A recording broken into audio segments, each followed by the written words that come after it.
With this recent ESPN, the magazine story, there are some quotes, though, that come from Henry Abbott in this story, according to some sources. Now, one is from a source close to the team's decision-making. And this person says, no one works harder than Kobe.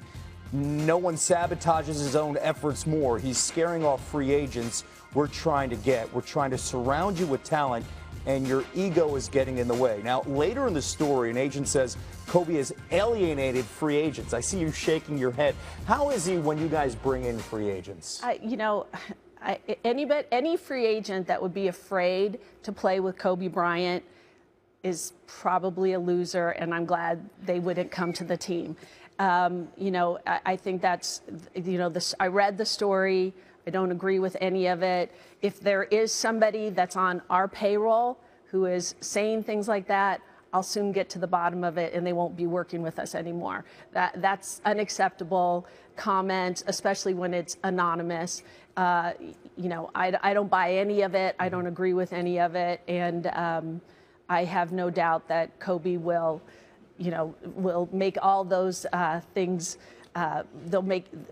people will regret ever saying them. What do you think's behind those quotes?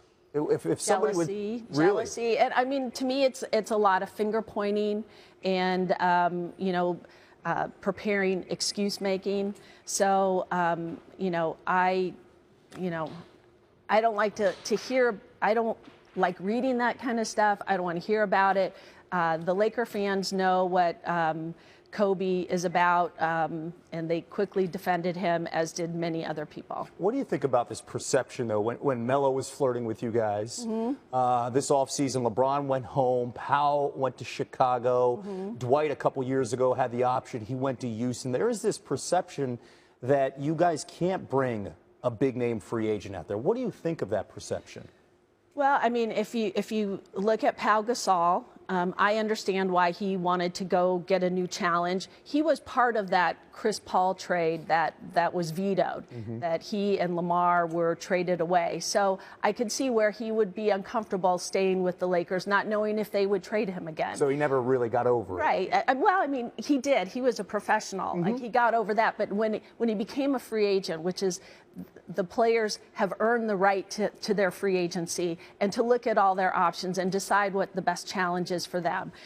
Carmelo, he was, what a treat for me. I'd never had a chance to meet him before, but to sit in a room and be able to tell him what a big fan I am without it being tampering. That we got to sit down with him. And I think we made a very good case for him coming to Los Angeles. But I think, he's from New York. He sees a mission. I understand why he chose to stay with New York.